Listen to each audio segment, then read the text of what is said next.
আসসালামু আলাইকুম, সবাইকে শুভ দুপুরের শুভেচ্ছা। বন্ধুরা সবাই কেমন আছেন? আমি আলহামদুলিল্লাহ ভালো আছি। আজকে আমি রেসোলা চিংড়ি দিয়ে নদীর চিংড়ি মাছ রান্না করলাম। আসলে আমার কাছে চিংড়ি মাছটাই ভালো লাগে, আপনাদের কাছে চিংড়ি মাছ অনেক ভালো লাগে, কারণ কাটা ছাড়া বাচ্চারাও পছন্দ করে, আর আমি কাটাওয়ালা মাছ খাই না, তার জন্য চিংড়ি মাছ কিনেছি। সাথে টক টমেটো দিলাম, ওঠানোর আগে দিয়ে কাঁচামরিচ দিয়ে দিলাম। আপনারা এভাবে রেসোলা চিংড়ি মাছ বাজি করে খেয়ে দেখবেন, অনেক মজা হয়, অনেক টেস্টি হয়।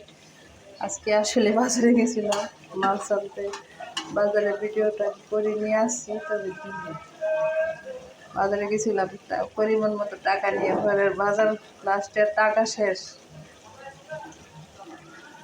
অল্প কয়টা বাজার করতে টাকা শেষ।